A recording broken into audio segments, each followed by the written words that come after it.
situation where he could not be in ignorance of the movements of an enemy fleet large enough to transport some 12,000 men as well as their horses.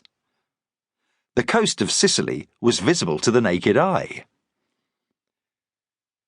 The faint possibility existed that Ebrymouth was moving to a confrontation out of sight, yet that would mean a march along goat trails through the mountains that stood at the back of Rhegium, which would be exhausting to the men he led. Still, the prospect had to be guarded against, and patrols had been sent out to cover the paths out of the mountains that led to his landing beach, and that, Flavius now reasoned, was where he needed to be.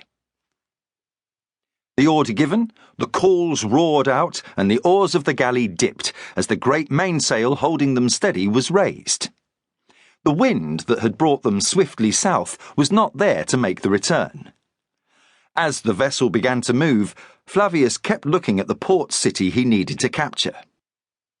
The reports he had told of a force too large to be left at his rear, even if in its composition and numbers it was very inferior to his own.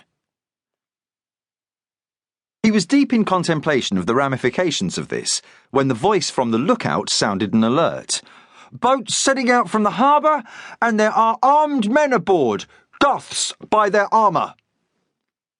"Size!" demanded the sailing master.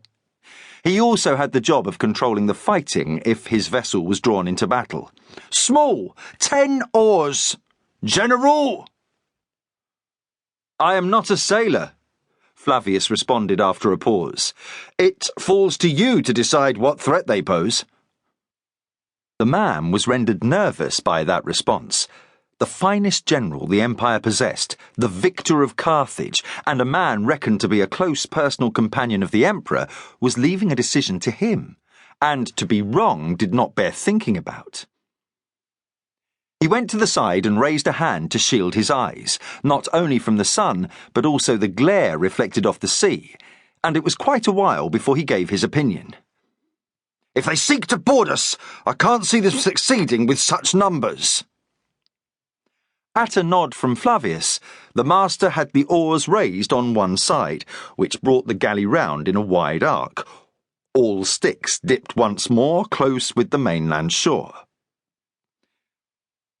More commands had half of them withdrawn, while the rowers who abandoned their sticks quickly equipped themselves as fighters, donning armour and eventually lining up on deck, some with bows and others bearing spears. Flavius could see the figure on the opposite prow now, standing in a way that sought to display boldness, a gleaming war helmet on his head and a white decorated cloak whipping in the breeze, while behind him stood a file of warriors also with spears, which had him call for a shield of his own. Low numbers could mean many things, and one of them might be an attempt on his life from a man ready to die to achieve it. The Goths would know by the standard on the mast who was on the enemy vessel. He might also surmise that to remove the head of an army was to atrophy its limbs and render it ineffective. "Take station behind me, father." Photius, his stepson, said this with a gravity way beyond his years, stepping forward to cover Flavius with his body and shield. "If we stand side by side, how will they know which of us is the desirable target?" About to protest, the boy hesitated, then smiled, aware that he was being treated to a jest. How could anyone see Flavius Belisarius, who had stature and presence to spare, a man in his prime, set against a very obvious youth, hardly old enough to have a beard? "It could be Ebrymouth, Magister," said Procopius quietly.